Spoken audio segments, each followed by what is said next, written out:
Even though Hillary Clinton had already sewn up the Democratic nomination for president, her rival Bernie Sanders was hoping to steal a win here in New Mexico. Let's get to KRQE News 13 political analyst Dick Knipfing and UNM professor Gabriel Sanchez. Okay, Jess, well, the thing is, Clinton won tonight. She won 52-48. She beat Bernie Sanders. So if you're the Clinton strategy people looking at the big map of the United States and you look at New Mexico now, what are you thinking that you have to do in New Mexico to win in November? Well, I think you look at it and you say, wow, that's a little tighter than we expected it to be. So you say a couple of things. One is she's got to spend some time in New Mexico.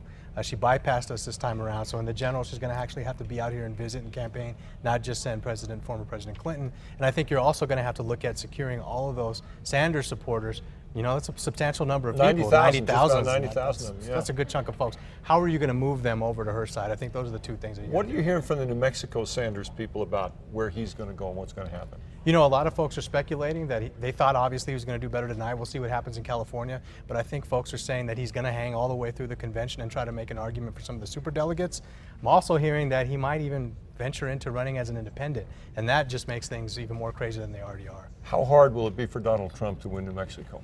Man, you never say anything is impossible, but given his favorability with Hispanics is as low as you can get, and he's not backing down for some of the comments around Mexicans, I think it's going to be nearly impossible for him to do so, but stranger things have happened in this election cycle. Governor Martinez is sort of in a spot here. What does she have to gain or lose by getting into or not endorsing Trump? You know, I've been saying all along that I think Trump needs her a lot more than she needs him. I think the same still holds now. You got to look at it, though, that she's got to be wondering if I do come out and Trump doesn't win, what does that do for my prospects of running for something down the line? And I think we all believe at some point she's going to do that. Could she turn New Mexico for Trump? Would she have that much impact, you think? I don't think so. I don't see it. I think she could make the race more interesting and tighter, but I really don't see her endorsement at this point being enough to overcome all the baggage that Trump has done for himself here in New Mexico. Okay, another governor, Gary Johnson. Gary's the Libertarian nominee. He got 4% of the vote in New Mexico in the presidential race 4 years ago. Okay? That's right.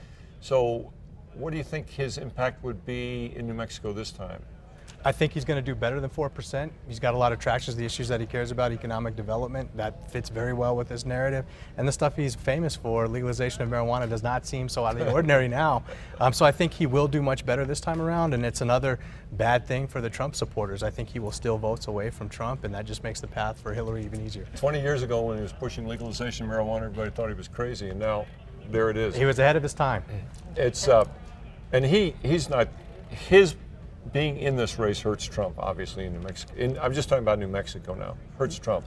It's another factor makes it even harder for Trump. I think so. I mean, I don't see too many Hillary Clinton supporters moving in the libertarian direction.